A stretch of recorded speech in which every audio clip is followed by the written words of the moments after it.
The date is January 3rd, 2026. For 36 years, this date was remembered for the surrender of Manuel Noriega in Panama. But today, history repeated itself on a much more massive scale. In a lightning strike codenamed Operation Absolute Resolve, U.S. Delta Force operators descended on Caracas and snatched Nicolás Maduro from his own home.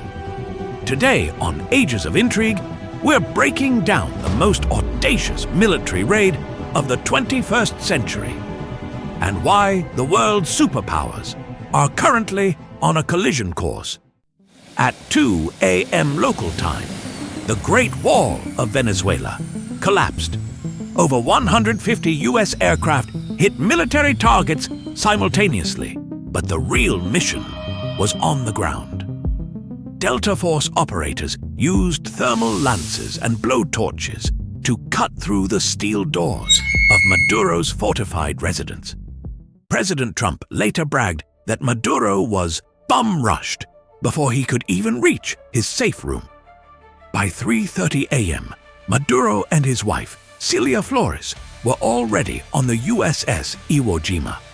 By sunset, they were in New York, facing narco-terrorism charges. No U.S. lives were lost, but the Venezuelan capital is still smoldering. But while Maduro sits in a New York cell, the story is far from over.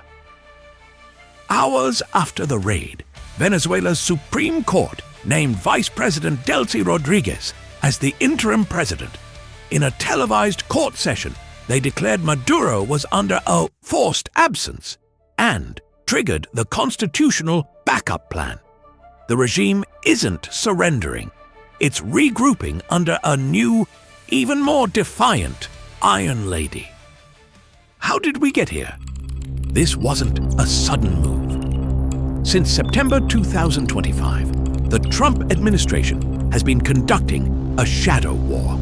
It began with Operation Southern Spear, more than 30 lethal strikes on vessels in the Caribbean.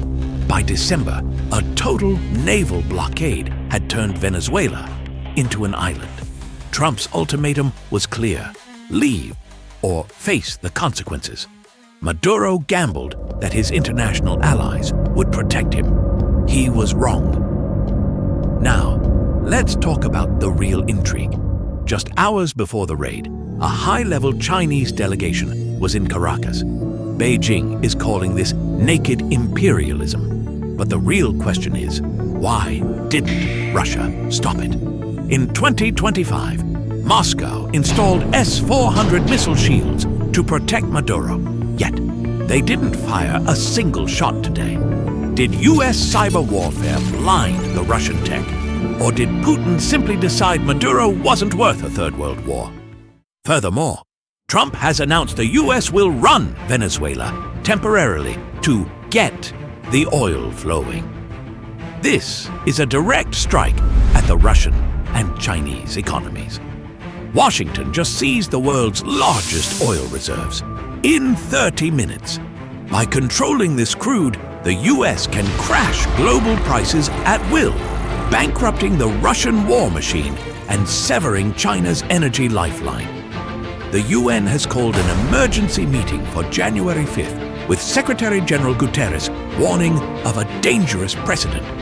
Is this the restoration of the Monroe Doctrine or the end of a narco-state?